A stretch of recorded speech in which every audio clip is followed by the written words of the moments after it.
Boa noite a todos. Estamos mais uma noite de bate-papos sobre doenças cardiovasculares na mulher. Esta é uma programação do Departamento de Cardiologia da Mulher pela extensão do Dia Internacional da Mulher. Esses dias todos têm sido muito prazerosos e hoje certamente não será diferente.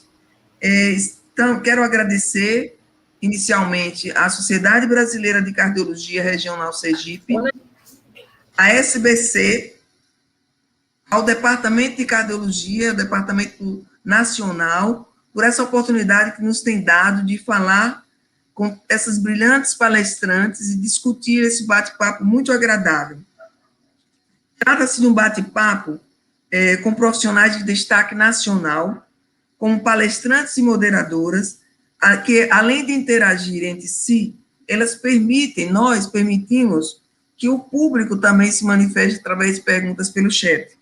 Então, fiquem muito à vontade, é um momento, assim, muito especial.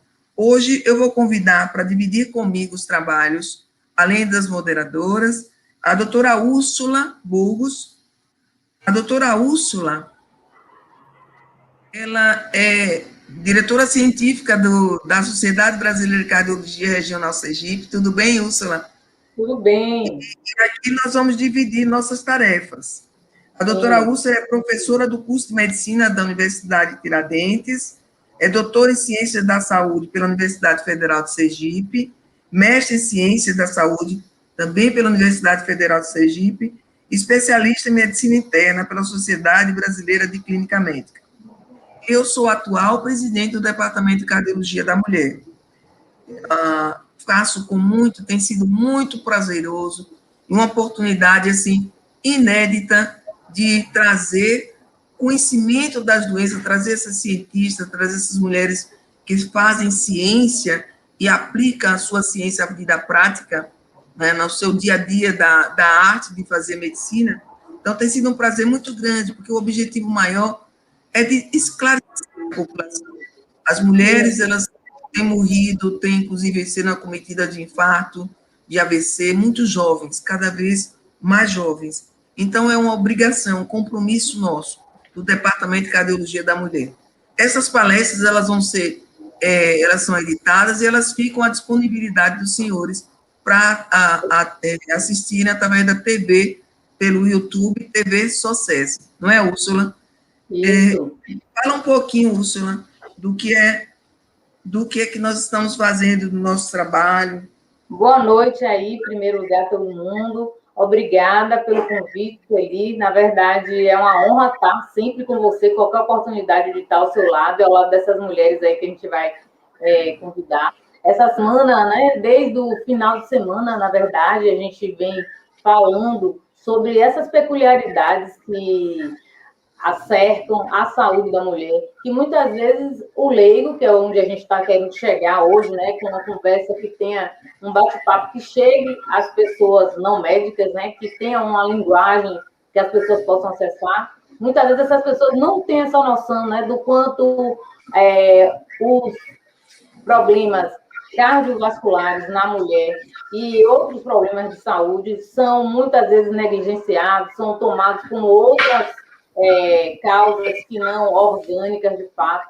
Então, a gente precisa ter esse olhar, né, para a saúde da mulher, até porque, como você falou, elas ainda estão no grupo que morre muito e tem o seu subdiagnóstico bem presente, né, na nossa prática diária. Então, acho super importante, essa semana tem sido muito enriquecedora e espero que a gente complete ela hoje com mais conhecimento e amanhã finalizando isso aí, né? É verdade. Hoje nós vamos abordar, além de abordar dois assuntos muito interessantes que se complementam, um na educação da saúde, a educação, formação da consciência em se cuidar, que é desde juntar os conhecimentos à educação, né, desde as idades bem tenras, que vai ser abordado pela SBC Vai à Escola, numa questão, a educação na saúde da mulher, do amanhã. E a outra é, assim, inédita, que é juntar ciência à arte, que é a doutora Marildes, vai falar sobre música Coração e Saúde. Então, vamos chamar, chamo aqui as moderadoras, doutora Milena Barros. A doutora Milena... A doutora Milena, como vai, Milena? Boa noite, é um prazer estar aqui com você. Trabalhar com você. A doutora Milena é coordenadora do Departamento de Ergometria DERC Mulher. Além disso, ela é cardiologista no serviço de teste cardiopulmonar e clínica da reabilitação cardioativa, mestre em ciências da saúde, preceptora da residência de cardiologia, preceptora de medicina da Unip. Então, Milena, você, daqui a pouquinho você começa a trabalhar, vai convidar os palestrantes. E a gente está chamando também para a moderadora a querida Cláudia Vilas Freire. A Cláudia é mestre e doutora pela Universidade Federal de Minas Gerais, coordenadora do ambulatório de cardiopatia da gravidez da Faculdade de Medicina da UFMG, diretora técnica do Ecocenter Medicina Diagnóstica e professora de ecocardiografia e ecografia vascular do IMED de Belo Horizonte. Bem-vinda, Cláudia. Olá, boa noite a todos. O prazer é todo meu, né, de escutar essas mulheres maravilhosas. Então, vamos começar. Nós vamos respirar um pouquinho para que as meninas, a Cláudia e a Milena, coordenem os próximos momentos. Depois a gente volta para os debates. Boa noite a todos. Eu gostaria primeiro de agradecer o convite, né, honroso, doutora Celi, quando ela pede para a gente, é uma ordem, com o maior orgulho de estar aqui com vocês hoje, não poderia recusar esse convite, e diante de tantas mulheres tão fortes na cardiologia, né, com a trajetória tão linda. E na terça-feira, acho que a doutora Valquíria falou, e eu realmente aplaudi, o DCM tem feito um trabalho belíssimo nessa pandemia. Vocês realmente se reinventaram, não pararam, uma luta danada. Cada uma nessa pandemia agora está passando por uma situação delicada, né? E vocês estão aí firmes e fortes produzindo. Então, estão realmente de parabéns.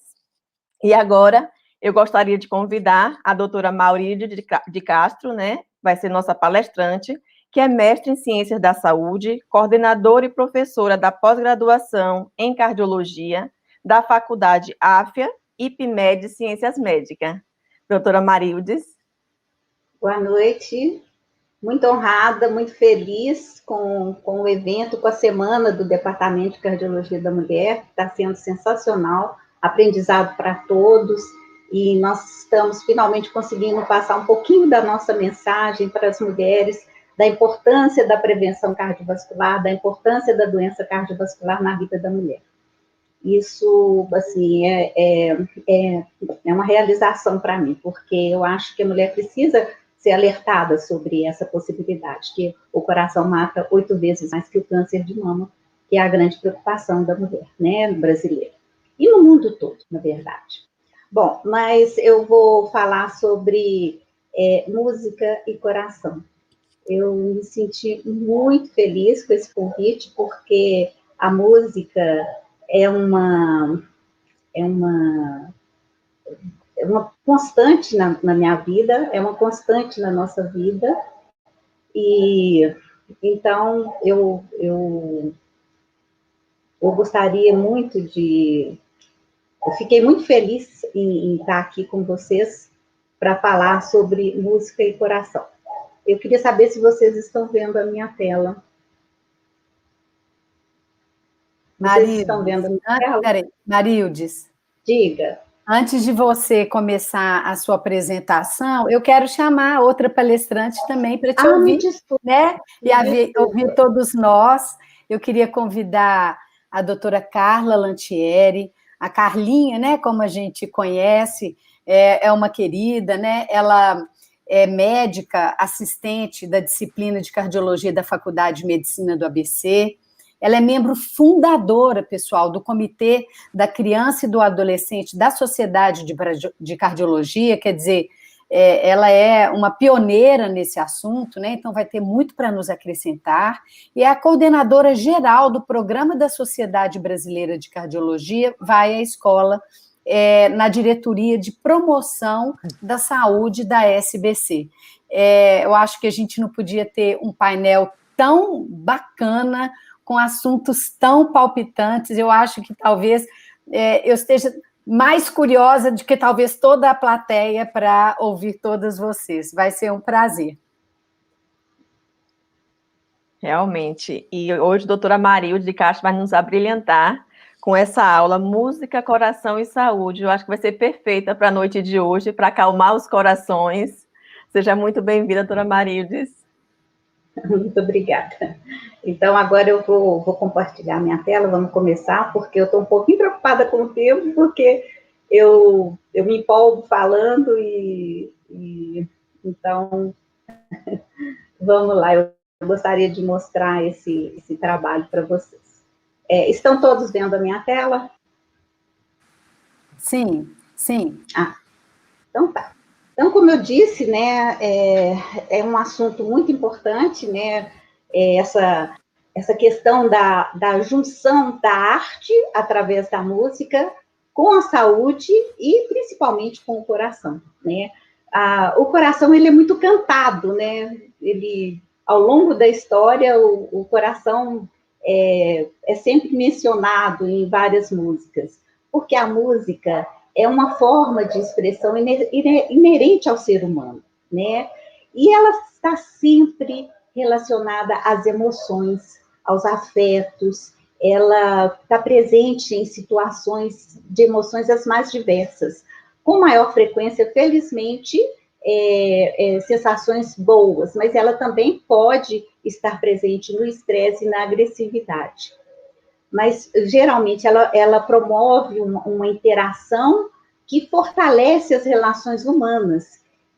Ela atua no prazer do relacionamento, ela aumenta a empatia, dependendo do momento que a pessoa está vivendo e que a música se encaixa naquele momento, ela pode evocar memórias emocionais, podendo ser um veículo para os sentimentos, para despertar sentimentos que seriam até mesmo inatingíveis de outro modo. Alguns sentimentos que ficam guardados lá no cantinho da memória, eles podem aflorar ao se ouvir uma música.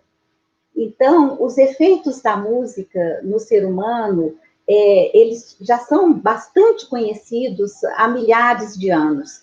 E é interessante que esse efeito é bastante subjetivo e depende muito do estado emocional de cada um. Mas o que a gente sabe é que hoje em dia é impossível eliminar a música das nossas vidas diárias. Então, eu gostaria agora de exibir um vídeo que muitos já devem conhecer, mas eu gostaria que vocês prestassem atenção não apenas na dança, mas também no som do vídeo. Poderia passar o vídeo?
para a nossa campanha da Sociedade Brasileira de Cardiologia, do Departamento de Cardiologia da Mulher, pelo Rodrigo Pederneiras, coreógrafo do Grupo Corpo, e a sua bailarina Janaína Batista. Foi um trabalho esplêndido, realmente. E vocês perceberam no vídeo as emoções acontecendo, né? Então, a música, a música e sincronizada com o coração batendo e com a vida correndo, né? Então, é muito interessante. Mas eu acho também muito interessante essa frase do Victor Hugo, que diz que a música expressa o que não pode ser falado e o que é impossível permanecer calado. Então, realmente, a música nos representa em muitas situações. Como eu disse, ela é conhecida, relacionada com a saúde há muitos anos. Há 2.800 anos, na Grécia Antiga, usava-se instrumentos, tipo uma harpa, a quítara, e a flauta, para estimular os atletas olímpicos durante os Jogos Olímpicos. E essa música melhorou o desempenho desses atletas em 15%. Então, isso já data de mais de 2.800 anos. Então, vendo essa representatividade da música em relação à sua atuação no nosso organismo, a musicoterapia vem crescendo e vem ocupando espaço em diferentes disciplinas, desde pacientes neurológicos, na terapia intensiva, e mais recentemente na medicina paliativa, mas também em sala de hemodinâmica, em cirurgia cardíaca. A música também é descrita como coadjuvante no tratamento, nos resultados dos procedimentos. Então, esse conhecimento, né, de que a música afeta a saúde, como eu disse, é bastante antigo.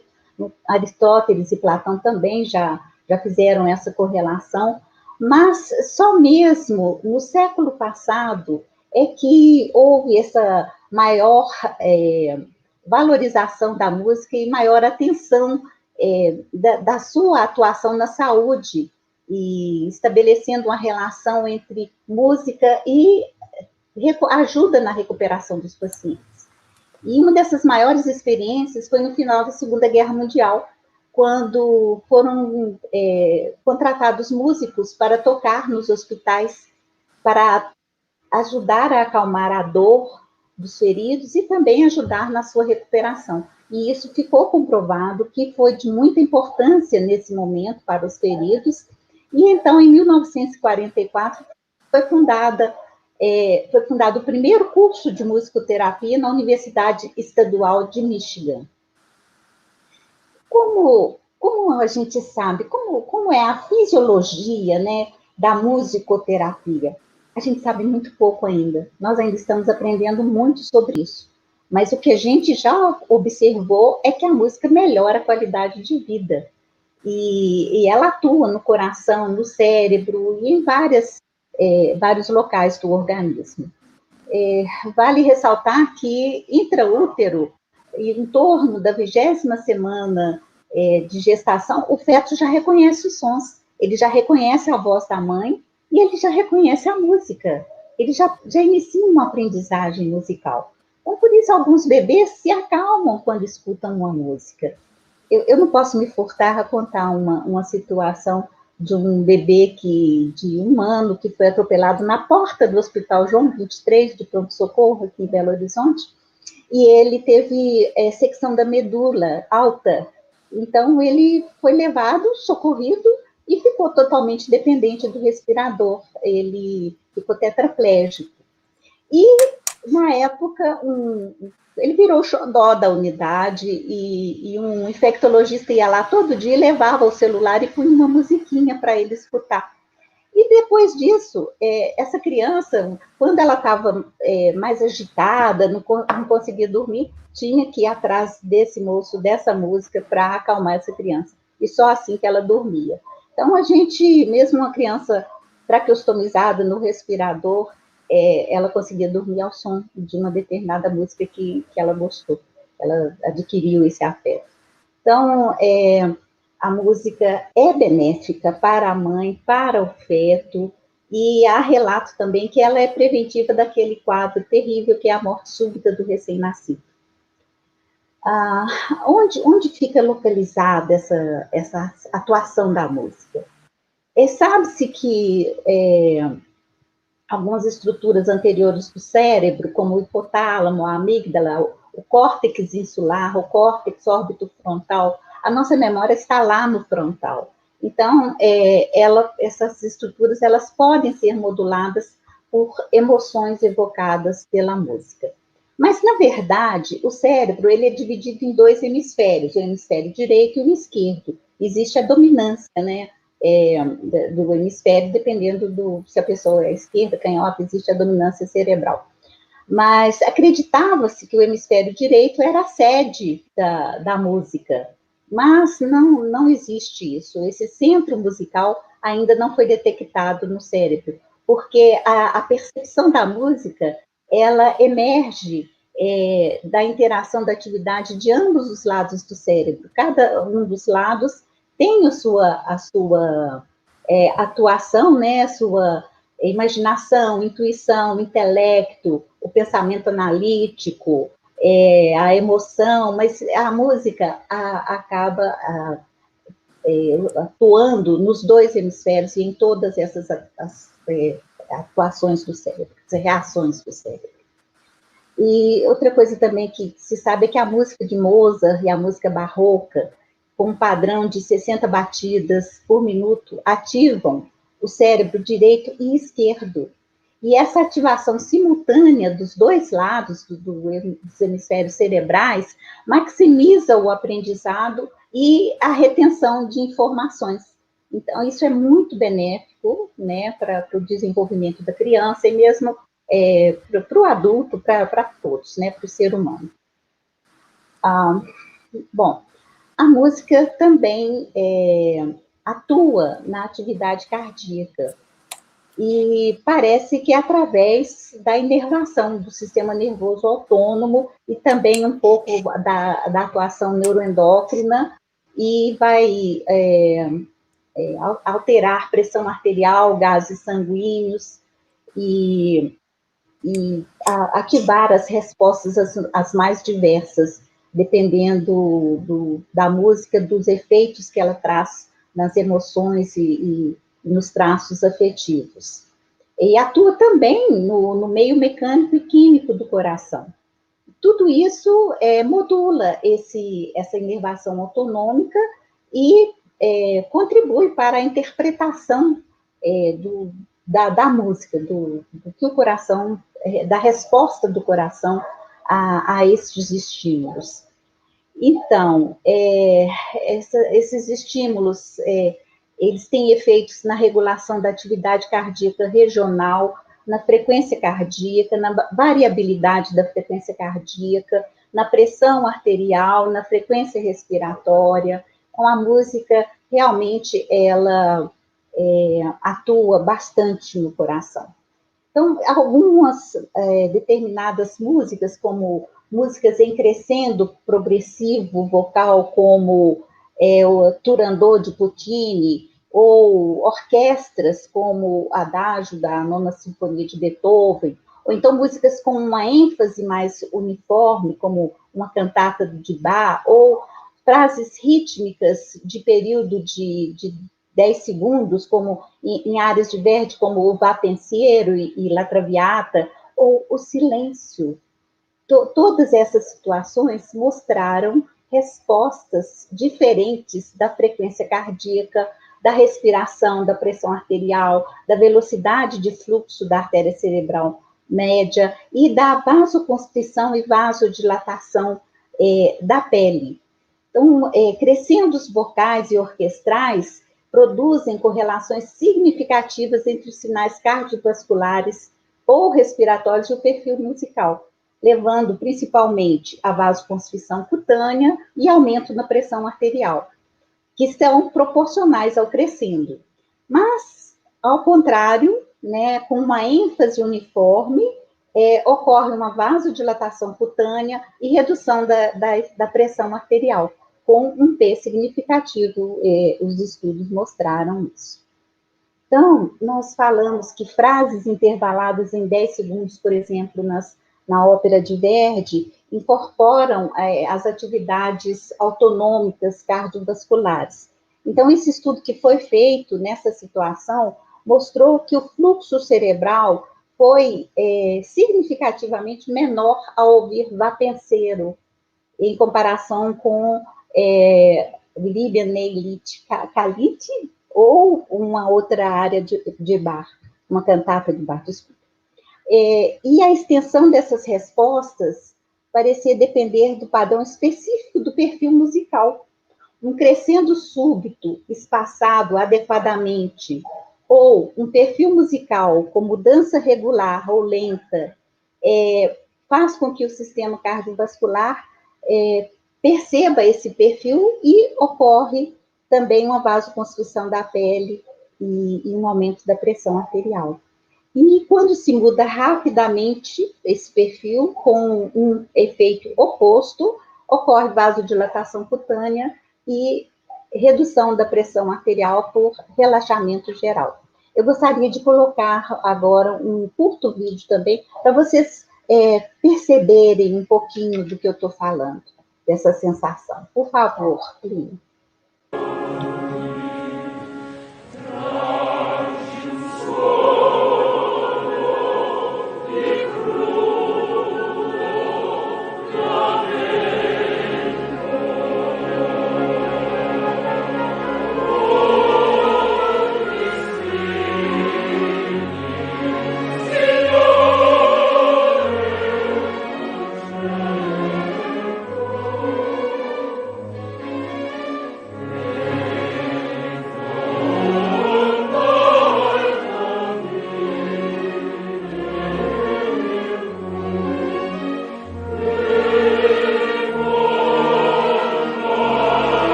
É lindo esse trecho do Vapenseiro, né? Eu, pelo menos, adoro. Bom, então, esses estudos mostram que o desempenho musical tem um efeito maior na modulação relacionada à emoção, né? Na inervação autonômica do coração, principalmente, do que na percepção musical. Então, realmente, esse efeito é direto no sistema autônomo, no sistema nervoso autônomo, na inervação do coração. Por outro lado, outro tipo de música, como heavy metal ou techno music, pode levar a estresse, inquietação, pode alterar o sono, levar a fadiga, exaustão, a comprometimento do sistema imunológico, dificuldade de audição e até mesmo perda de audição, dependendo da intensidade, da quantidade que se escuta esse tipo de música, né? E, além disso, essa música, ela estimula a raiva, ela pode ser perigosa, ela pode levar a um comportamento agressivo, leva a decepção, e também faz com que ocorra aumento da pressão arterial e da frequência cardíaca.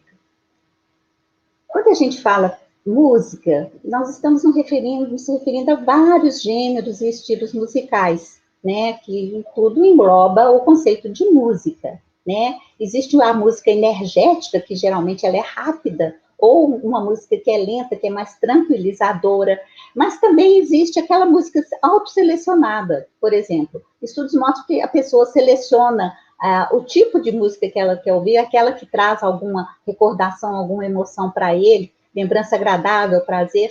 Isso também pode ser uma técnica de tratamento de musicoterapia. E também algumas outras músicas baseadas em batida, né, como banda de rock, jazz, a música latina. Então, na verdade, nós temos diversos tipos de música. Mas as músicas recomendadas para o coração, para acalmar o coração, para doenças cardiovasculares em geral, é a música clássica, que desempenha um papel muito importante na musicoterapia. Estudos mostram que pacientes que vão se submeter à cirurgia cardíaca, foi feito um estudo com 2 grupos de pacientes, aliás, desculpa, 3.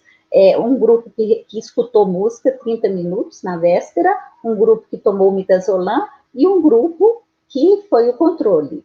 E a melhor resposta foi do grupo que escutou música.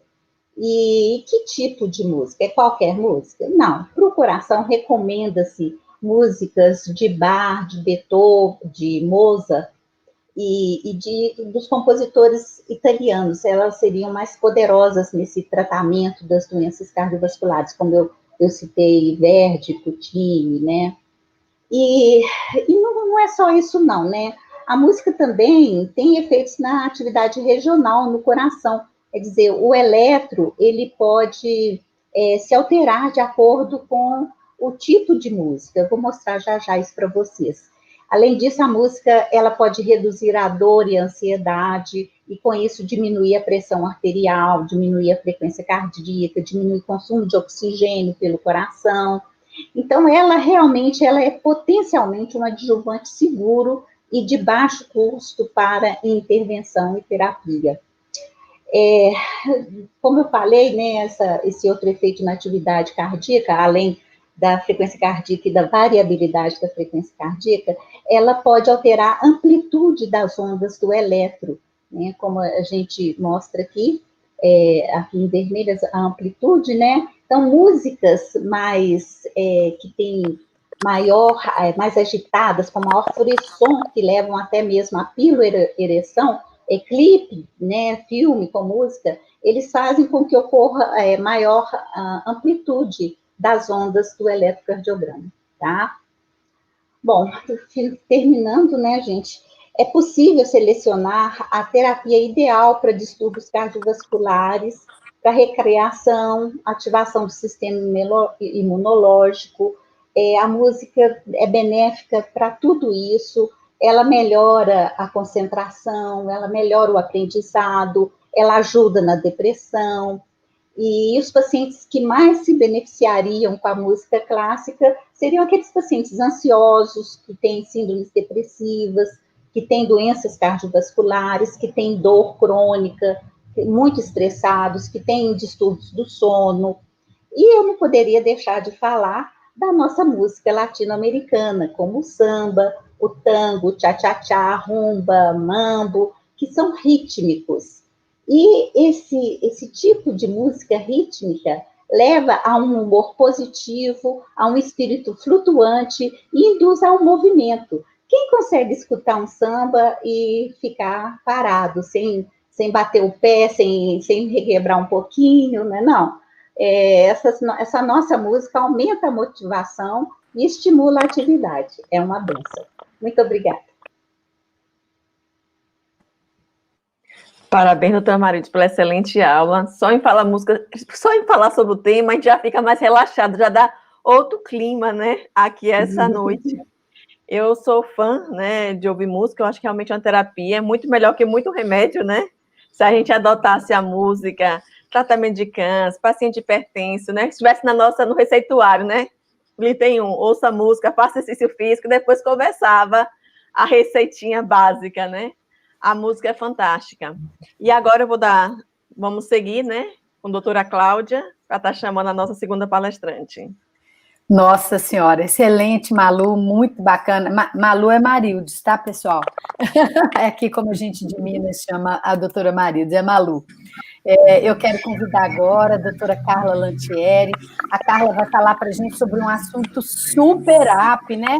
Que é a SBC vai à escola e a educação na saúde da mulher do amanhã. Né, um tema bastante atual, bastante desafiador nesses tempos estranhos que estamos vivendo, e gostaria de pedir para a doutora Carla falar seus 15 minutos, que a gente tem muito para perguntar e para papear.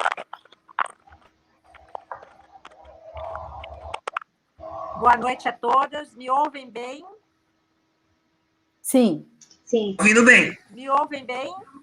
Está ouvindo bem, Carla. Fica à vontade. Eu quero primeiramente agradecer a todos vocês pelo convite, agradecer à Sociedade Brasileira de Cardiologia e especialmente o Departamento de Cardiologia da Mulher, aqui representando.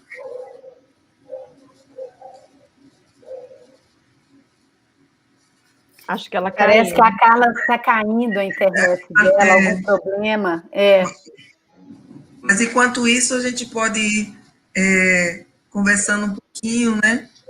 Eu queria até falar da importância da SBC, Vai à Escola, né? Eu lembro bem que essa é a Sociedade Brasileira de Cardiologia vem há muito levando isso, trazer a escola, trazer esse conhecimento. Ó, Carla, voltou, eu estava aqui. Então, trazer esse conhecimento. Vocês todos.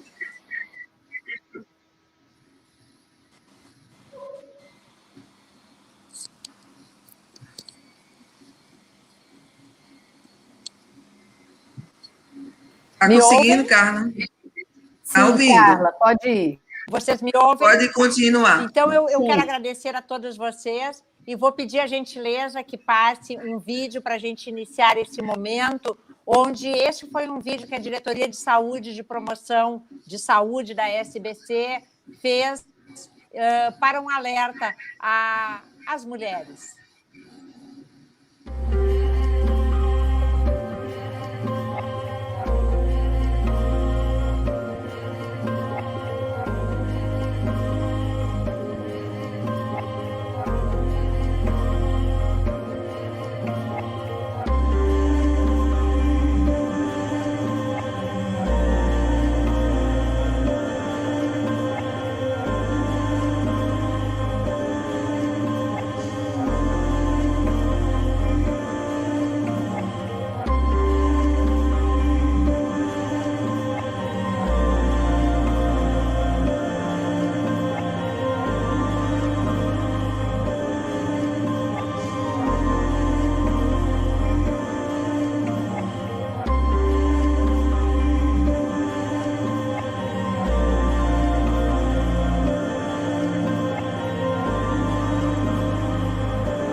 Colegas, é um prazer estar com vocês.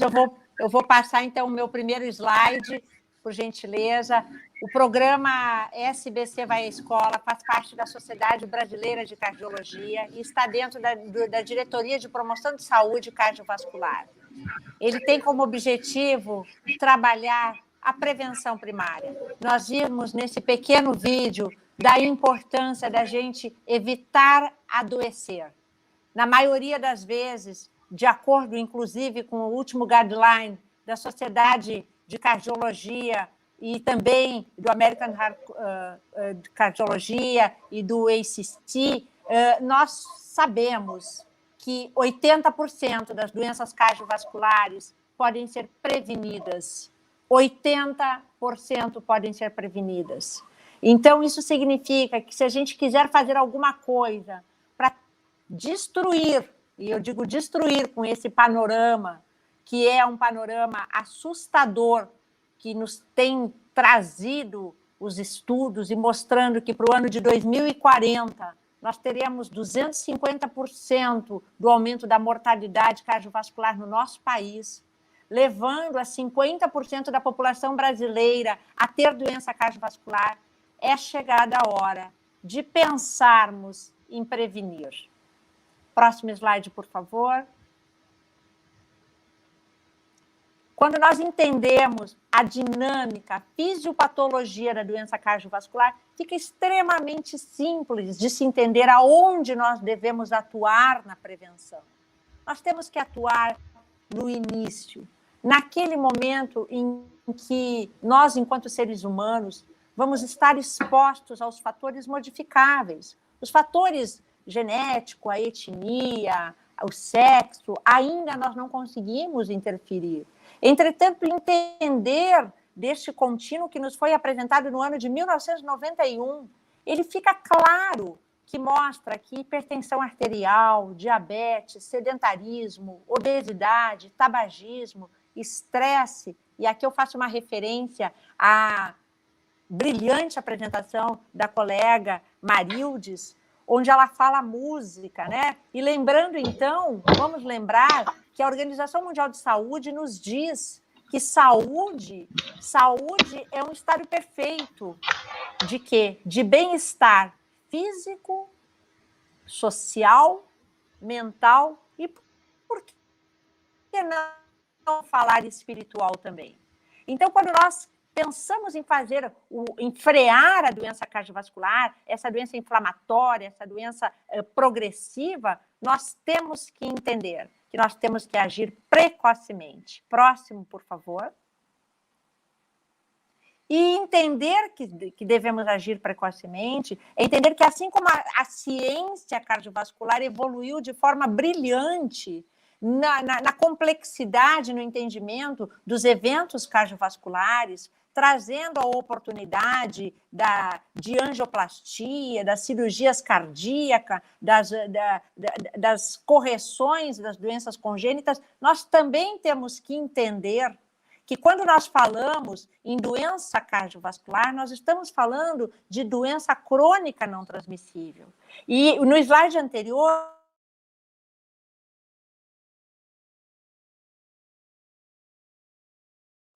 muito claro que a doença começa na infância. E aí há um link enorme entre doença e saúde.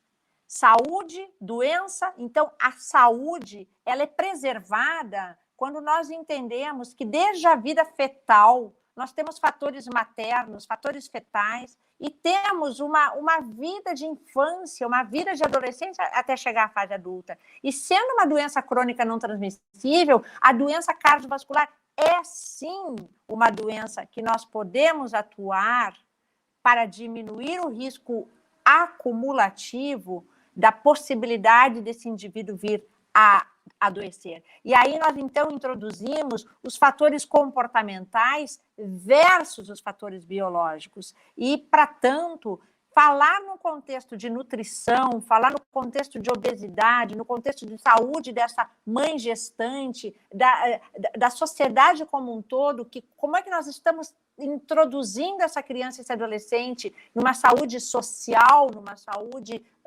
de menor vulnerabilidade.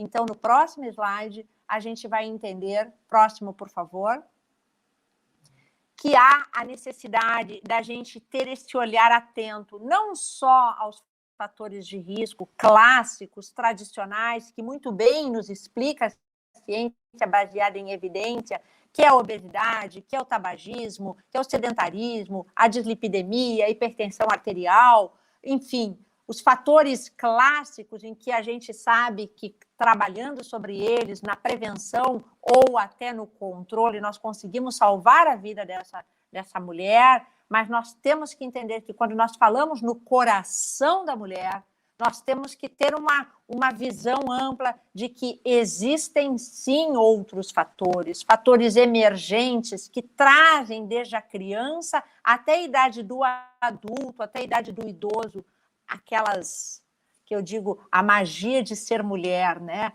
Então, o que nos traz de diferente? O próprio estado gestacional, a hipertensão gestacional, as doenças autoimunes. Nós precisamos de entender, por exemplo, que muitas mulheres se expõem hoje a tratamento, por exemplo, do câncer de mama, com a quimioterapia. Então, há uma necessidade do entendimento maior, mais assertivo da cardio-oncologia. E da mesma forma, em relação ao fator depressão, que é extremamente importante, e aqui eu quero frisar que a depressão, ela tem aumentado na nossa sociedade, as nossas mulheres estão se deprimindo mais, as nossas mulheres estão tendo doença mental com um número maior, inclusive, do que os homens. E este olhar atento a esta transformação da mulher moderna, faz com que a gente proponha um contínuo de saúde, um contínuo de prevenção,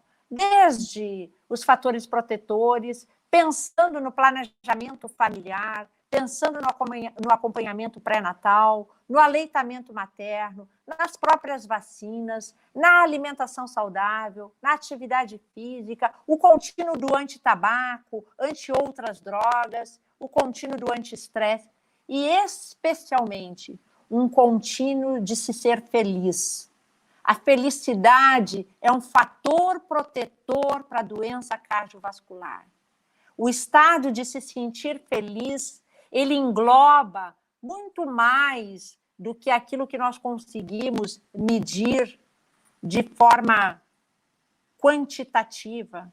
Há necessidade de um olhar qualitativo para a ciência, onde nós falamos na saúde do coração da mulher. E aqui, o que a nossa Sociedade de Cardiologia tem proposto já há alguns anos, desde o ano de 2007, eu coordeno esse programa, eu levei o programa para dentro da Sociedade Brasileira de Cardiologia no ano de 2011, nós temos proposto de fazer, de fato, uma medicina antecipativa, de fato, uma medicina com um olhar para aquela população que é uma população vulnerável, que é uma população que necessita da nossa orientação. Mas nós, enquanto sociedade de especialista, se não tivermos um olhar para a importância da interprofissionalidade e da intersetorialidade, nós não chegamos a lugar nenhum. Próximo, por gentileza.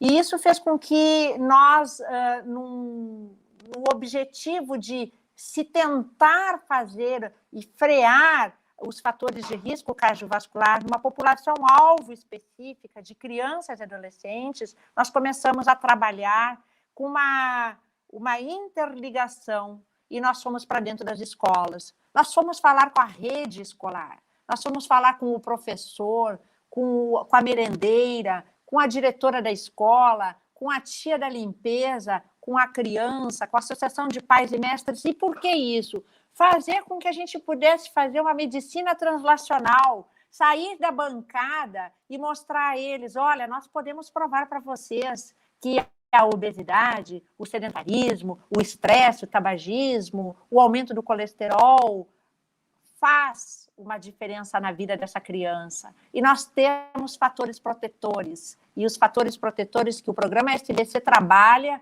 são 3 grandes fatores. A alimentação saudável, nós trabalhamos com atividade física regular e trabalhamos, sim, com a promoção de saúde emocional desse indivíduo. E por que eu falo isso? Eu falo isso porque não podemos também deixar de observar o contexto socioeconômico-cultural que o nosso SBC Vai à Escola está inserido dentro do nosso país. Então, cada escola, cada município, cada estado brasileiro tem a sua particularidade. E daí entra a grande questão de nós pedirmos ajuda.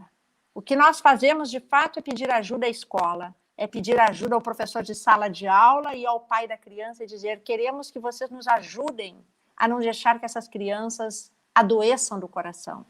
E quando nós pensamos assim, nós criamos um dia da formação de monitores, que é nosso objetivo e é nossa meta, levar a ciência de base, a medicina baseada em evidência, e nós trazemos e apresentamos todos os fatores de risco, todos os scores, nós apresentamos de forma interprofissional a importância, por exemplo, de se ter como uma grande ferramenta o guia alimentar para a população brasileira, a importância de se seguir o que diz a Organização Mundial da Saúde em relação aos 300 minutos de atividade física para criança e para adolescente, e 150 para o adulto. E daí, em cima desta grande oficina, nós criamos o Dia do Coração da Escola. E no Dia do Coração da Escola, as crianças são nossas protagonistas, as crianças e os adolescentes, e agora num formato online, que nós estamos nos remodelando, né? Nós estamos reorganizando este grande programa, nós conseguimos levar a essas crianças a importância do autoconhecimento, a importância do empoderamento dele com a sua saúde. E aí nós trabalhamos num fator muito importante, nós mostramos a esses jovens e a essas crianças que sim é possível prevenir as doenças, sim é possível se fazer uma corrente de promoção de saúde.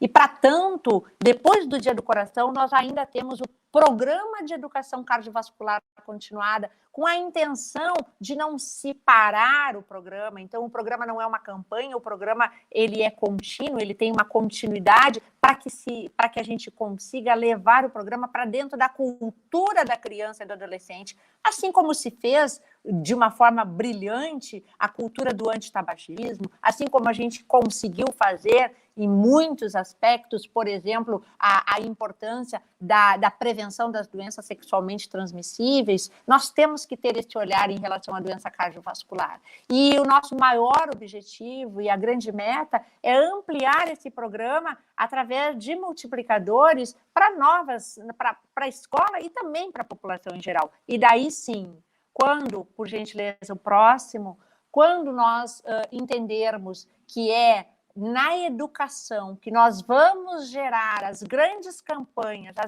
a grande promoção, aí todo esse nosso calendário de campanha, ele se torna uma prática, ele se torna uma atividade que a escola abraça, e ela conversa, e ela fala, e ela cria um roteiro de atividades, seja em relação à atividade física, em relação à prevenção do combate da hipertensão arterial, do sem tabaco. E aqui, quando eu falo do sem tabaco, do controle, do Dia do Coração em si, obviamente que a gente poderia falar muito mais, por exemplo, o quanto é importante entender a necessidade de se trabalhar com essa criança e esse adolescente os seus problemas que elas trazem de dentro dos seus lares, a sua vulnerabilidade.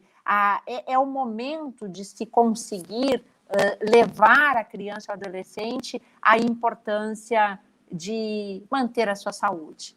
E o próximo slide, por favor. Quando a gente vê essas crianças sentadas conosco, no Dia do Coração, fazendo folder, levando para dentro da família a importância de uma dieta com pouco sal, de uma dieta com alimentos minimamente processados, in natura, que a gente coloque de lado os ultraprocessados, que a gente trabalhe no relaxamento, na musicoterapia, essas são as nossas oficinas, que a gente fale, sim, sobre a necessidade de se fazer a ressuscitação cardiopulmonar, mas que também a gente não espere esse coração ficar inflamado de doença para a gente agir.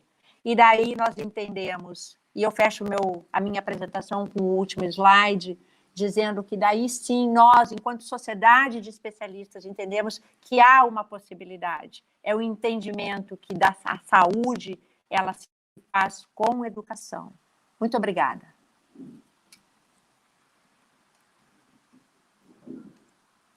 Obrigada, Carla, pela brilhante palestra, né?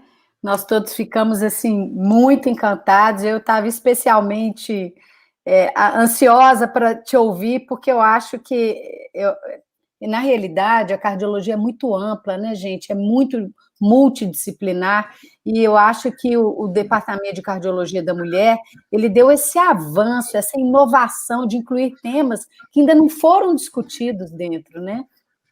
Agradeço a Celi pela escolha. Querida.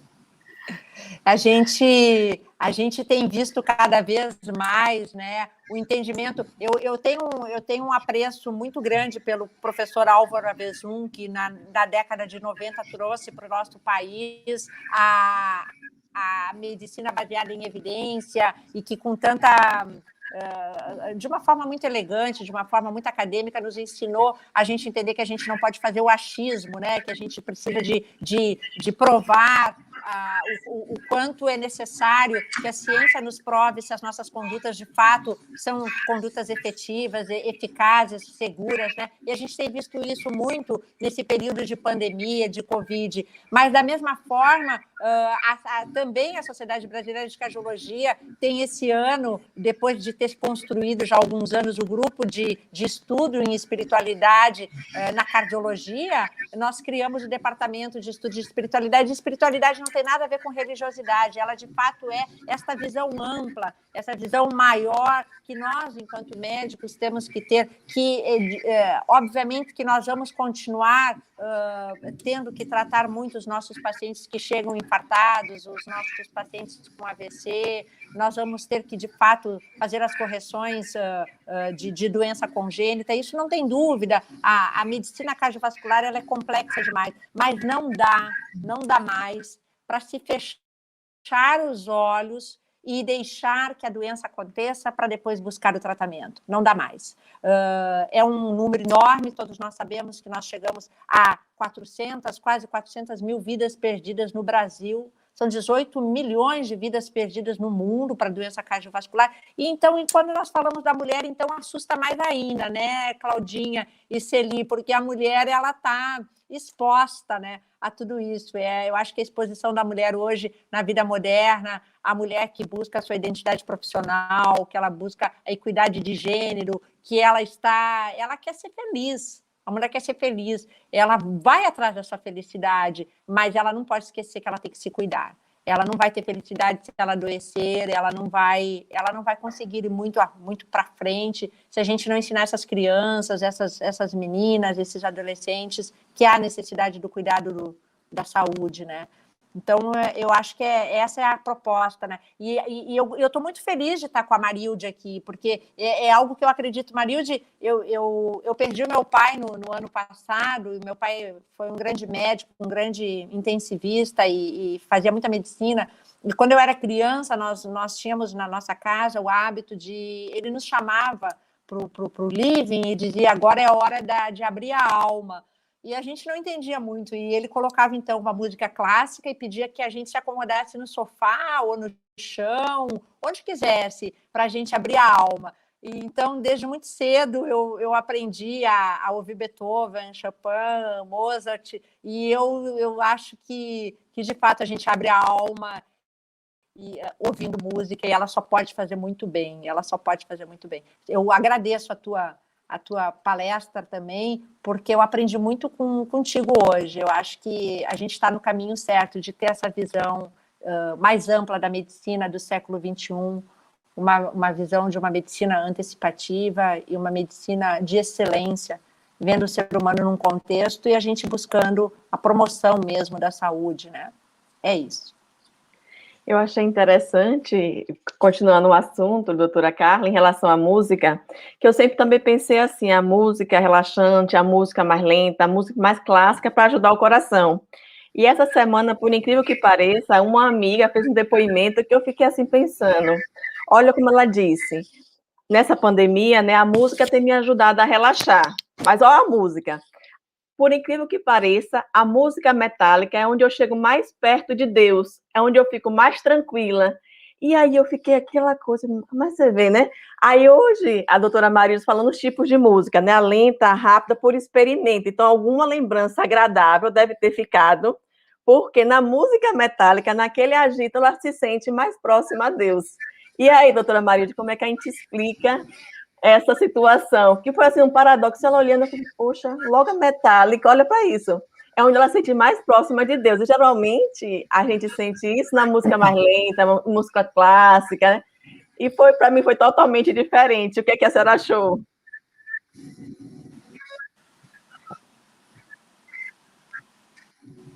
Você está sem som. Legal. Estou sem som?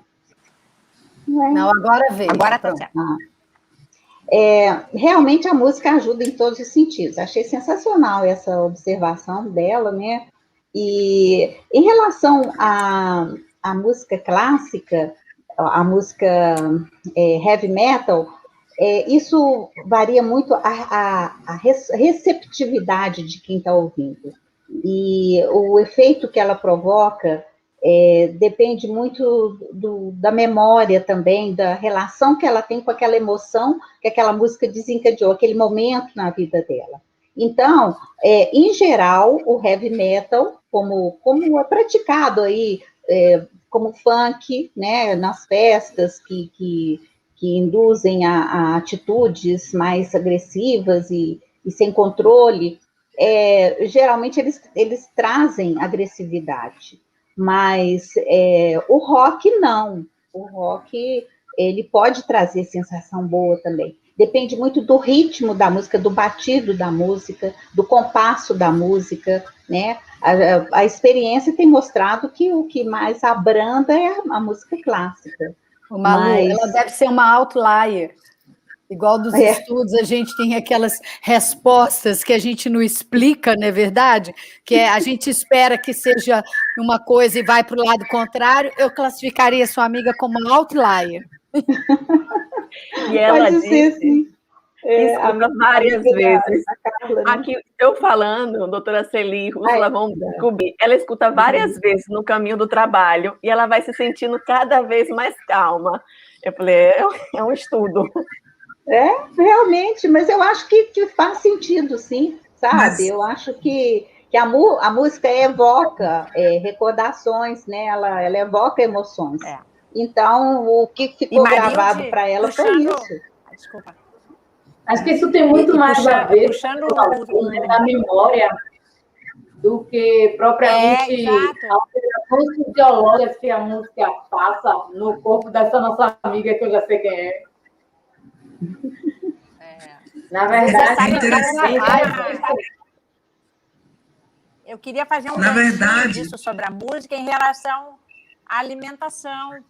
Quando a gente fala do contexto de alimento saudável para criança e para adolescente, eu tenho aprendido muito com as nossas nutricionistas, e aqui eu quero agradecer, além do professor Francisco Saraiva, diretor do Promoção de Saúde, que tem aberto, né, de uma forma muito linda a diretoria para a gente trazer a interprofissionalidade, a professora Georgia Castilho, que ela hoje está conosco no programa e é a nossa coordenadora de promoção de nutrição. Ela fala sempre assim, sabe aquele paladar que ninguém explica do bolo da avó? Que a receita pode ser igual de outra pessoa, mas se for o bolo da avó, não vai ser o mesmo bolo, né? Sabe aquela vontade que você tem que lembra daquele cheirinho da casa, quando você entrava na casa, em algum momento a gente deixa isso. Então, essa sensibilidade, eu digo sempre assim, essa sensibilidade que a gente tem é que faz a diferença, né? E a música é a mesma coisa, a gente coloca, eu vejo muito isso, eu gosto muito de ouvir música com a minha filha, meu genro, mas às vezes a gente coloca uma música e eu disse, essa música não me toca. Não me toca. E aí, mas eu adoro essa música, eu gosto. Então, quando a gente estava naquela época ainda de estar indo para shows, né, para escolher um show que toda a família ia curtir mesmo, às vezes a gente já, tchau, estou indo para um show, outro ia para outro, porque não tocava, né? Então, eu acho que tem muito isso do individual, né? E a mesma coisa a gente fala em relação à atividade física. Hoje, quando a gente pede para as crianças terem uma vida menos sedentária, que a gente pede para os pais estimularem a criança, mas qual é o esporte que eu vou oferecer para meu filho, né? Vai fazer natação, faça o que ele gosta. Coloque no que ele gosta. Ele pode entrar em 3 ou 4, ele pode não gostar de nenhum, vai ser no 5º que ele vai gostar. E a gente tem, por quê? Porque o prazer também é importante para tudo isso, né? Penso eu, não sei se vocês concordam, eu estou largando isso como algo que eu percebo enquanto avaliação de comportamentos, né? Os comportamentos eu acho interessante, viu, Carla?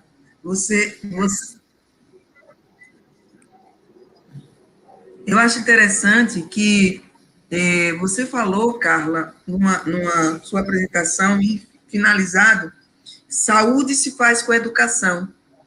Então, eu acho que, assim, essa frase foi fantástica, foi muito incorporante, porque a educação, ela vem de tudo que você vai incorporando e trazendo na sua lembrança, transformando em conhecimento, e aglomerando esses conhecimentos e dando a sua formação.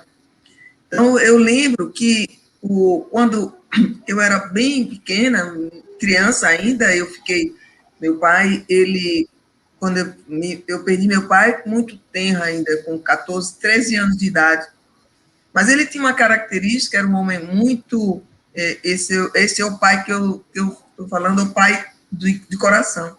Então, ele tinha uma característica que ele era um homem muito sensível à música e à escrita. E uma característica da música que eu aprendi, e toda a música, era ouvir. Ele chamava, quando você falou que chamava para conversar, para ouvir, para a música, ele chamava a atenção para os acordes, para os instrumentos. E por incrível que pareça, hoje, o que mais me harmoniza é justamente ouvir, e numa orquestra ou numa música, em qualquer que seja o tema, qualquer que seja o ritmo, é buscar a sintonia, é buscar um instrumento que eu me afine naquela. Então, eu entendo perfeitamente quando heavy metal, qualquer música, jazz, qualquer música que se apresente, na hora desse poder de absorver não só o ritmo, mas os acordes, isolar os instrumentos. É fantástico. Eu acho que não tem uma das coisas que mais, pelo menos, mais me acalme do que entrar na música, adentrar, buscando um instrumento que eu me afine. Então, nessa música, eu consigo acalmar. Eu acho que foi uma coisa que eu aprendi, que eu vou levar para a minha vida toda, e eu acho que é interessante você ouvir o violoncelo. Você já viu a coisa mais linda, o que é o violoncelo? O quanto ele harmoniza na música. Às vezes a batida, eu me lembro que um dos momentos mais incríveis da minha vida, pasmem, aqueles que não me conhecem, que me conhecem vão pasmar, foi quando eu resolvi, meu irmão gosta muito de festa, e ele me convidou para ir para participar do Olodum. Eu falei, mas o Olodum, o que é que eu vou, aonde que eu vou me encontrar na Bahia, dançando no Olodum? E aí eu fui participar do Olodum, e, sinceramente, foi transe. Sensacional. Aquela coisa. A gente quando eu desci, nossa, quando eu desci a ladeira, a Rua Chile, eu saí eu desci a Rua Chile, até chegar aquela parte, eu tinha a impressão que eu não dançava, eu transitava, eu estava assim, flutuando. É maravilhoso. Então, essa emoção, assim, é a música que faz essa magia, essa transformação. Então, nós não somos tem energia, né? Se a mulher, o homem, nós, seres humanos, Valquíria, somos energia, né? Valquíria está dizendo que é a sensibilidade feminina, e é isso mesmo, Valquíria. Valquíria está nos assistindo.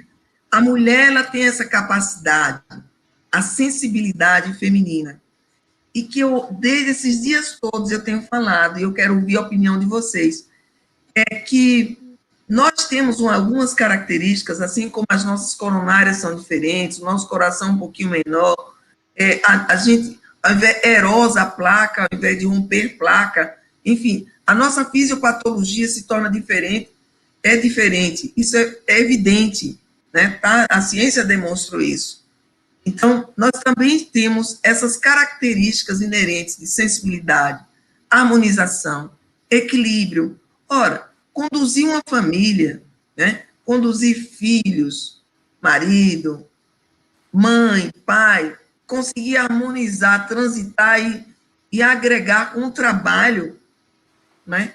Então, isso é uma característica da mulher. A mulher hoje ela é militar, ela é médica, ela está em todas as áreas. Ela é governante, e você vê o brilho. Nós não podemos perder esse brilho. Nós não podemos perder a saúde. Então, se nós perdemos, eu queria ouvir de vocês isso. Como podemos chamar a atenção para isso? Eu estou adorando ouvir os seus depoimentos, o seu e da Carla, porque vocês duas foram muito ricas com a música. Esse depoimento que vocês estão falando aí lá de trás, do passado de vocês, a relação de vocês com a música, meu Deus, quanta riqueza, que maravilha, né? E como evocou isso, como lembrou bastante detalhes para vocês, né? Mas isso, nossa, a live podia ter sido isso. A live, então, mas eu queria só falar dessa diferença da mulher que você citou aí agora, porque em 1999 saiu uma publicação na Nature falando sobre a diferenciação dos sexos. E há 300 milhões de anos, aproximadamente, só existia cromossomo XX no mundo. E aí houve uma mutação, e um cromossomo X perdeu uma perninha, e nasceu o XY. Então, essa diferenciação é científica, comprovada, publicada em 1999 na revista Nature, em outubro. E essa diferenciação que ocorreu dos sexos há mais ou menos 300 milhões de anos fez com que os organismos sofressem ações hormonais diferentes. E, por exemplo, você falou da sensibilidade feminina, né? Aquela história de que a mulher tem a visão ampla e o homem tem a visão assim, isso não é defeito dele, não, viu, gente? Isso é porque eles são feitos assim. Por exemplo, quando você fala em azul bebê, rosa salmão, homem nenhum tem capacidade de identificar essas nuances de cores. Isso é ligado ao cromossomo X. Eles não têm a perninha do X para ver essas finesses de cores, essas nuances de cores. Então, realmente, nós somos diferentes. E não adianta querer igualar, porque nunca vai ser igual. E aí, ou XY. E aí, né, Marilde, eu volto a um ponto que eu acho muito importante a gente falar para as mulheres que estão nos ouvindo. Não queiram ser homenzinhos, não adianta. A gente sofre. Se a mulher ela não entender que ela tem algo que é diferente... E eu acho brilhante, porque, gente, não tem coisa mais linda do que homem e mulher. Vamos falar sério, né? Vamos conversar aqui. É a coisa mais sensacional que tem a gente ver o ser humano, o homem e a mulher. O homem é maravilhoso também, a mulher é maravilhosa. O que nós temos que passar para as nossas mulheres, eu acho isso, e que é a nossa intenção enquanto médicas, enquanto seres humanos, que nós também podemos, né? Tudo, mas não ao ponto da gente se autoagredir para querer provar qualquer coisa para qualquer um. Eu acho que a gente tem que ter o autorrespeito. Né? Eu acho que essa coisa de provar, acho que isso agora nós estamos numa fase que a mulher ela já avançou tanto. Ela já é legal. Eu acho que ela já é bacana, né? Ela já ocupa mais da metade das vagas da faculdade de medicina. A maioria das mulheres já estão começando, a cardiologia já está infiltrada. Mas você sabe, Claudinha... Mas você sabe, Claudinha, que quando a gente vai para o lado empresarial, as CEOs hoje ocupam só 8%. E quando comparam, saiu agora, pô.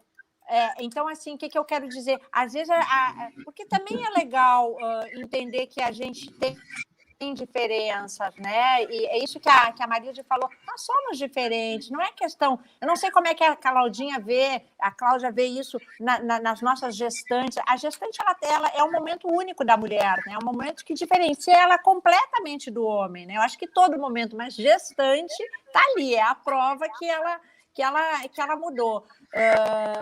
Eu acho legal isso também, porque hoje a gente vê também muito questionamento das mulheres de, inclusive, evitar de falar de gestação. Né? Eu não sei até que ponto, como é que você vê isso, Cláudia, você que está nesse contexto.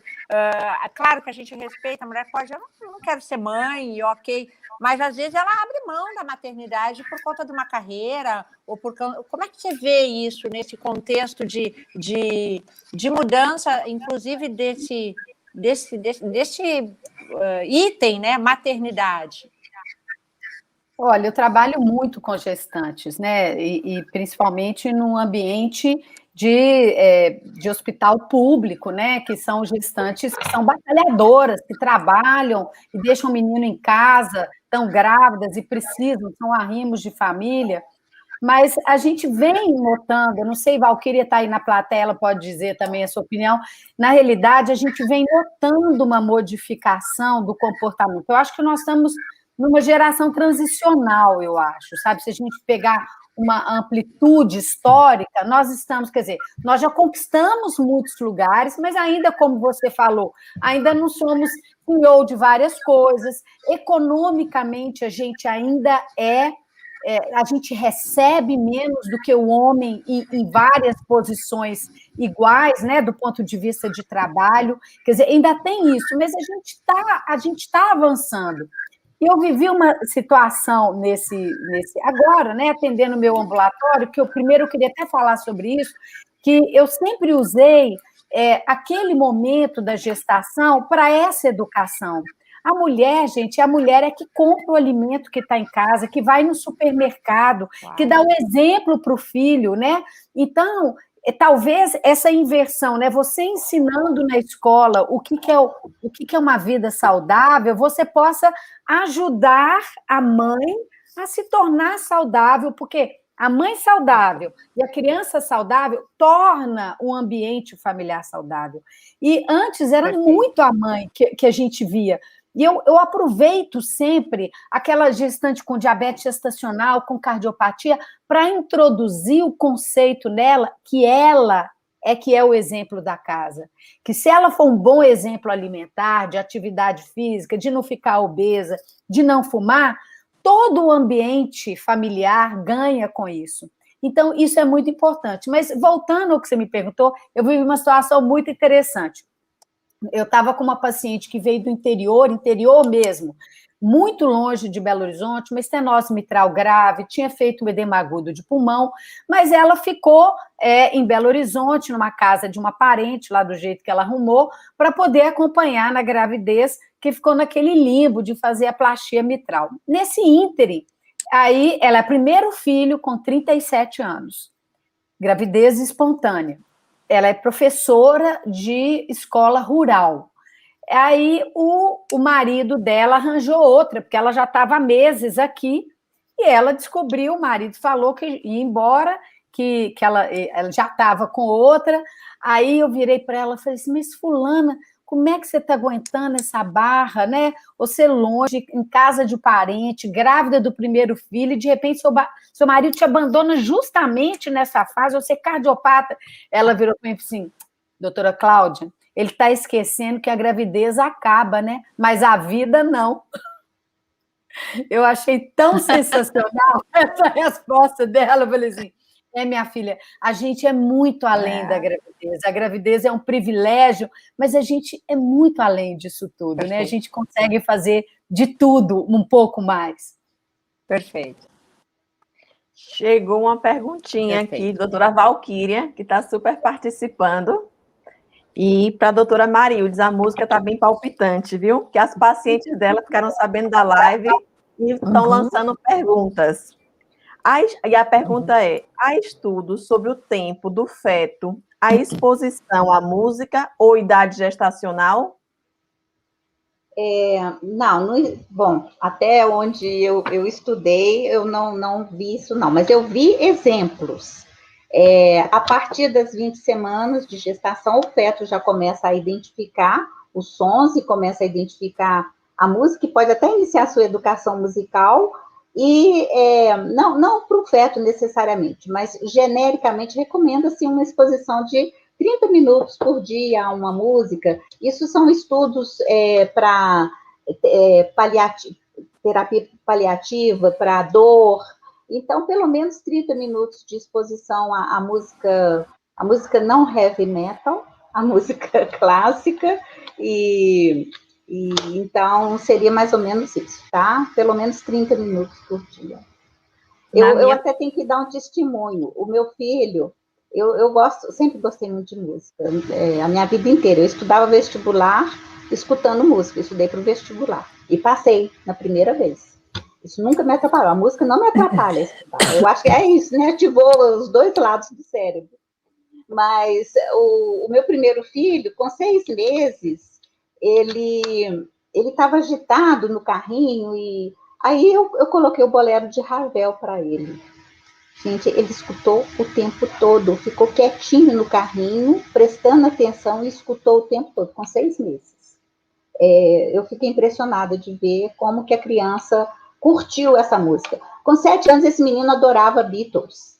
Ele adorava ler e adorava Beatles. Então, assim, realmente, a educação, né, Carla? Você falou muito bem aí, né?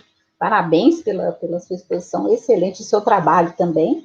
E, então, a educação realmente é tudo, né? É tudo. E começa muito cedo, né?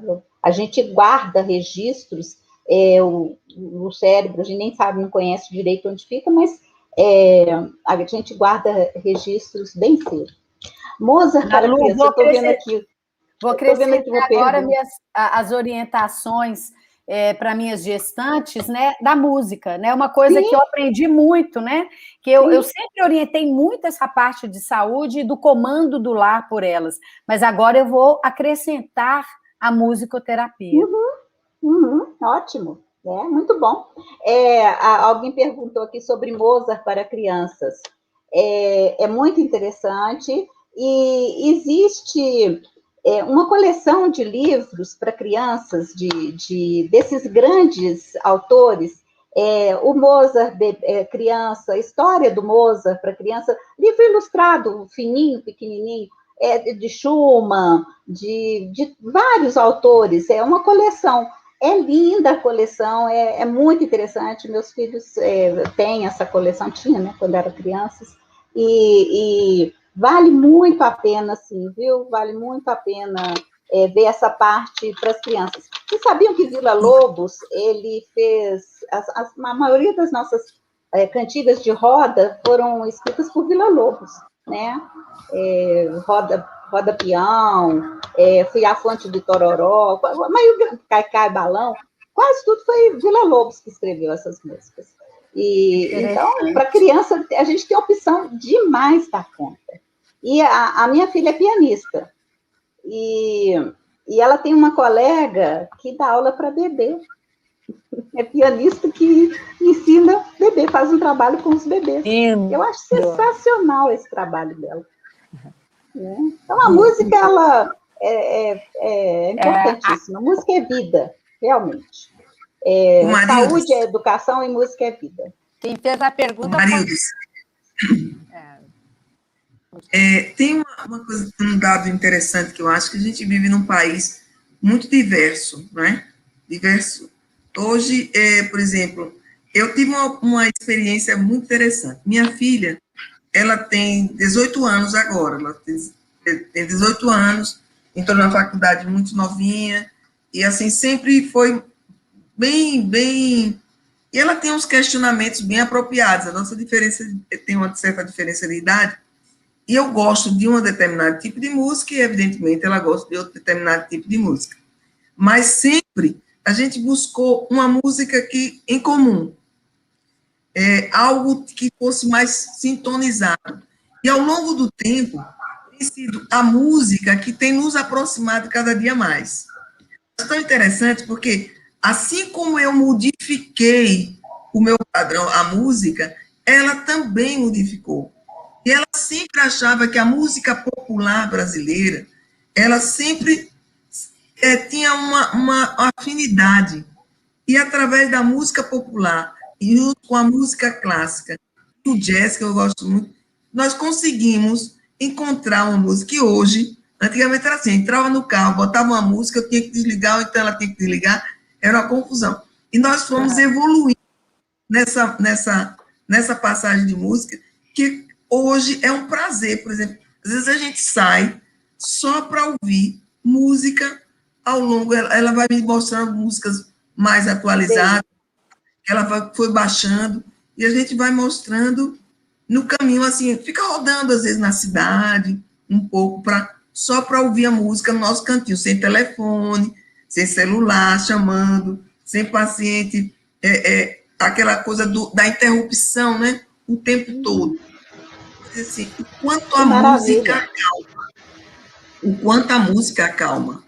O que eu quero chamar a atenção, porque esse é uma live para o público em modo geral.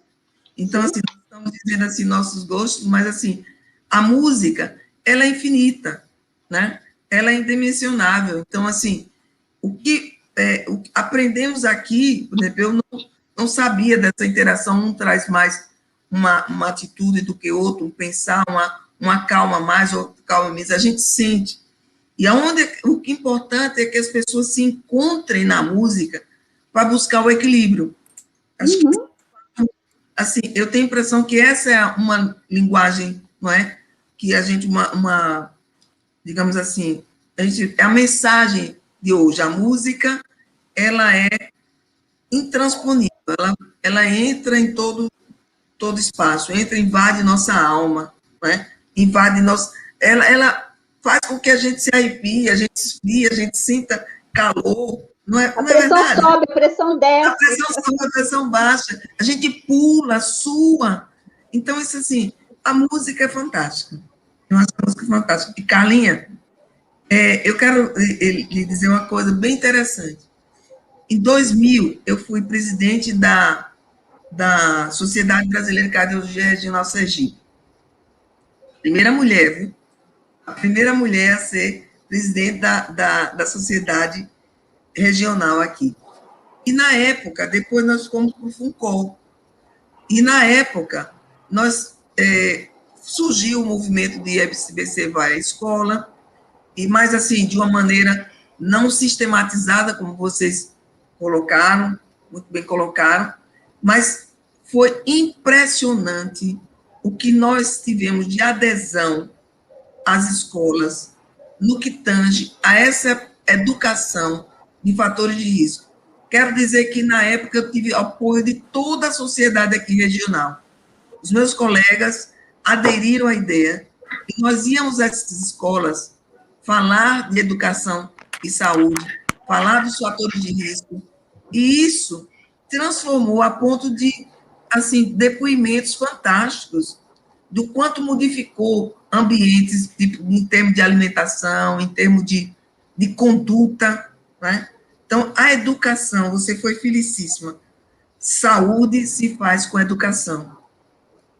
Na verdade, tudo se faz com educação. Isso, né? tudo. Não precisa ser letrado, não precisa ser bacharelado, nada, não precisa. Mas a educação, você saber, você querer ter desejo de saber e aprender, é algo que modifica qualquer fator de risco. Foi dito que 80%, olha, é modificável. Não sei, foi você que falou, não foi também, Carla? 80% é possível modificar. Então, por que não podemos modificar essa estatística? Né? Nós, mulheres, por que não podemos mudar essa estatística? Como a educação... É interessante como a educação e a música podem se traçar um paralelo entre elas, né? Ambas conseguem influenciar pessoas, né? Então, é importante a gente lançar mão também dessas ferramentas para poder diminuir esse risco cardiovascular que a gente tem visto nas mulheres e risco de outras doenças também.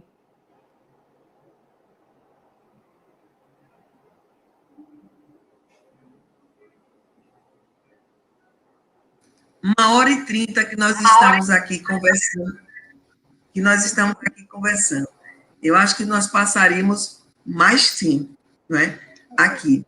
Mas temos que encerrar, infelizmente. Eu já estou com saudade. Foi tão trabalhoso fazer essa semana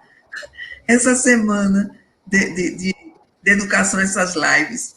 Mas, assim, o prazer está sendo imenso. Primeiro, de eu ver esse sorriso de vocês, essa espontaneidade, esse momento gracioso que a gente está vivendo em cada live que faço. E a receptividade do público. Não param de assistir às lives. Então, está sendo muito interessante.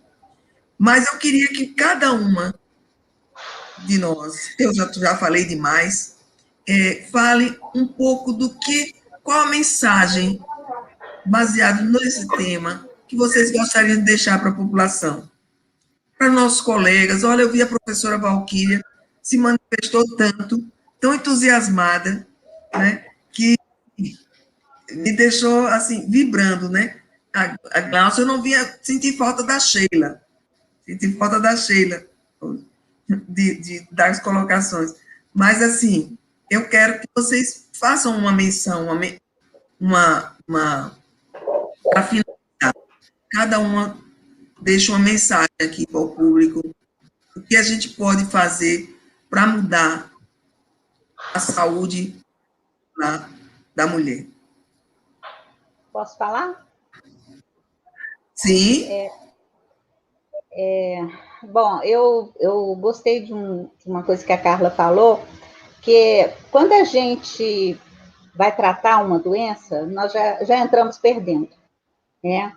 A gente já perdeu para a doença. O negócio é não deixar adoecer, o negócio é prevenir, e isso, né, de 80% das doenças cardiovasculares serem preveníveis, é muito importante. Então, essa mensagem de que a mulher tem que saber que ela morre muito mais de doença cardiovascular e que 80% pode ser prevenido, então, isso se chegar a cada cantinho do nosso país, valeu demais todo o seu esforço de toda essa semana de lives. Quanto mais pessoas atingirem, então eu gostaria que isso replicasse para informar, levar a informação, levar a educação, né?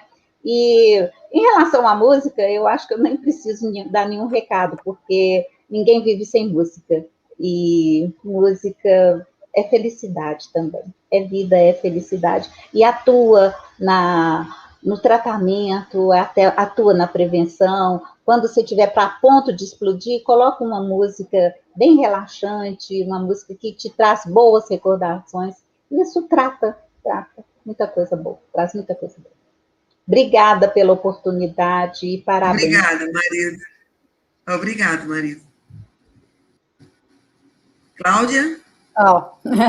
Então, na minha vez, assim, eu aprendi muito, né? Eu quero agradecer ao departamento por ter sido tão inovador, né? Ter agitado as nossas vidas. Eu quero, então, aproveitar para deixar uma dica para as mães, que é com quem eu trabalho, que é para aproveitar o ser mãe e implantar dentro do seu ambiente familiar todas essas informações de vida saudável, seja alimentar, seja de atividade física. Agora eu vou incluir a música, que é uma coisa que faz parte demais da minha vida. Eu era bailarina, né? Então eu sempre trabalhei com a música para expressar o meu corpo, né?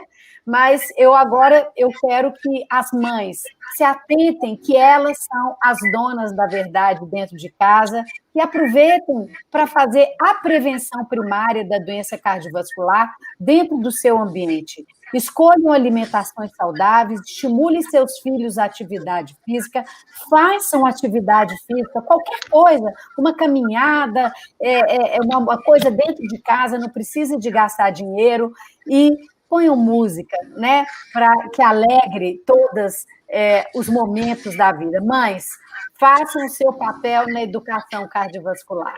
Muito obrigada, DCM, muito obrigada a todos. Obrigada, Cláudia. Fantástico. Milena? Eu gostaria de agradecer, né, a oportunidade. Hoje aprendi muito. Foi fantástico, doutora Marildes, a música. Acho que, assim, hoje a gente conseguiu enriquecer mais, a gente entende a música, sabe a importância no sistema cardiovascular, mas linkou hoje em vários aspectos, na maternidade, em outras terapias, no paciente doente. Então, assim, hoje foi um grande aprendizado. Em relação também à prevenção, que a doutora Carla falou muito bem, né? Sair dos congressos, esse trabalho que o DCM está fazendo, né? Levar para a população, porque às vezes a gente trabalha muito a doença nos congressos, nos simpósios, e esse trabalho que vocês estão fazendo, belíssimo, do departamento, né? De levar para a população, levar a prevenção, que eu acho que realmente esse é o caminho mais importante para reduzir a incidência das doenças cardiovasculares. E eu, como participante do DERC, né, não tenho como levantar a bandeirinha do exercício físico, né, que se a gente pensar, ele vai agir em tanta coisa, no controle da pressão, do colesterol, da glicemia, né, melhora o bem-estar da mulher, na gestação ela vai ter seu papel em reduzir hipertensão gestacional, pré-eclâmpsia, diabetes gestacional, no climatério também vai ajudar na osteoporose, nos outros fatores de risco, ganho de peso. Então, assim, eu acho que a mensagem mais bonita hoje realmente é a prevenção. E outro ponto, que eu acho que todas falaram muito bem, é ser feliz, né? A mulher tem que buscar a felicidade, que ela é muito importante no nosso dia a dia. A gente ter atenção plena às coisas, né? Não viver nessa correria, só trabalho, trabalho, trabalho. Então, a prevenção vem como algo importante, nessa prevenção buscar a felicidade de alguma forma. Agradeço, foi fantástico estar com vocês, aprendi muito. Foi uma noite que, assim, enriqueceu, né? Sair daqui me trouxe outros conhecimentos, e só tenho a agradecer e parabenizar o Departamento de Cardiologia da Mulher, que realmente está fazendo um lindo trabalho. Obrigada, Milena. É sempre uma... Oh, Carlinha, graças a Deus. Úrsula, Então, vou repetir os agradecimentos, né, que Milene e as outras fizeram, porque foi um momento assim único a gente estar junto, como disse Celi, um momento gracioso em que a gente pôde dividir esse conhecimento, aprendi muita coisa também.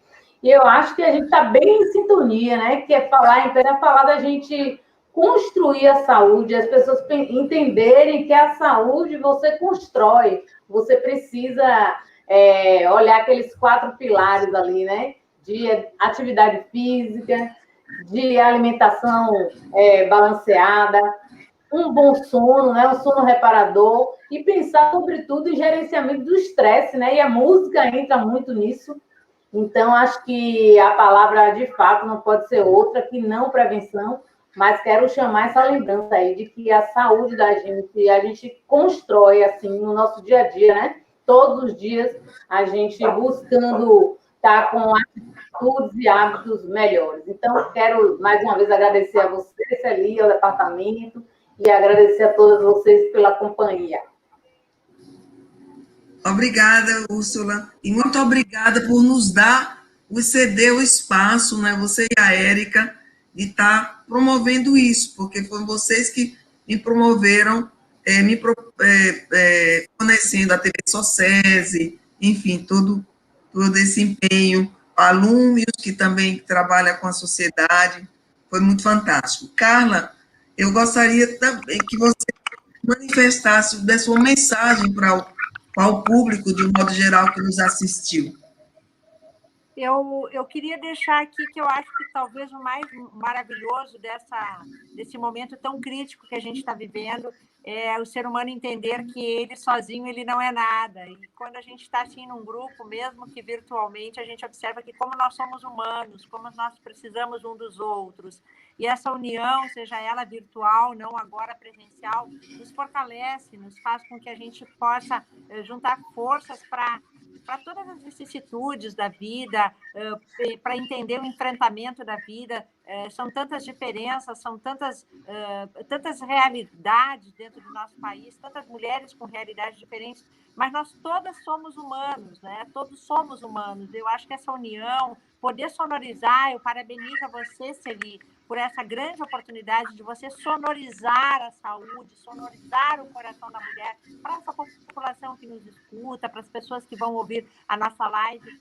Eu estou muito feliz de estar com vocês, eu senti um carinho, eu senti um aconchego gostoso, estou levando a música para ouvir, estou louca para ouvir a minha musiquinha daqui a pouquinho, e eu acho que é isso, e a gente se respeitar, né, esse amor, eu acho que a máxima é amar a ti como ao próximo, né, a gente tem que se amar para poder amar o outro, carregar uma corrente de amor, é o que eu acredito. Para mim, a maior energia do universo chama-se amor. E se a gente tem esse propósito nobre para com a gente mesmo e para os outros, a gente sempre dá certo. Sempre dá certo. É isso. Obrigada. Que maravilha. Você vê, todos desprendemos um tempo, né? Um tempo grande. Olha, já são 1h38 que está. Eu vou encerrar. Antes de encerrar, eu quero convidar todos amanhã a participar da última live. Essa live de amanhã certamente será assim, uma situação, será muito difícil, porque assim, como é a última, teria que ser igual ou superar todas as outras. Então, é uma missão impossível já de início, mas tão prazerosa quanto as demais. Amanhã nós vamos abordar a mulher médica. Eu acho que também é um momento inédito. A mulher médica, falar da mulher médica, né?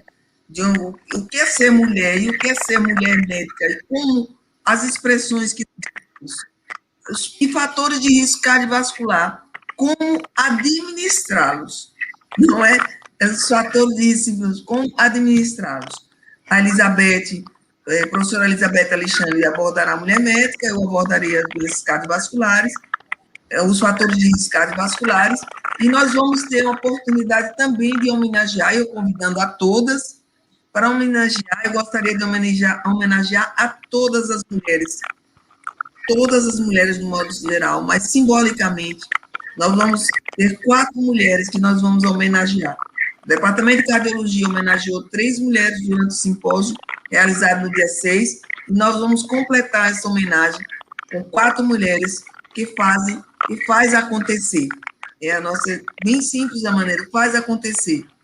Né? Então, nós vamos convidar, amanhã terá a doutora Andréa, doutora Elizabeth, doutora Érica, doutora Olga e toda a diretoria do departamento, todos vocês estão convidados. Muito obrigada, no fundo do meu coração mesmo. Uma alegria imensa estar aqui com vocês, vocês não sabem que aquisição, que felicidade. Boa noite. Boa noite.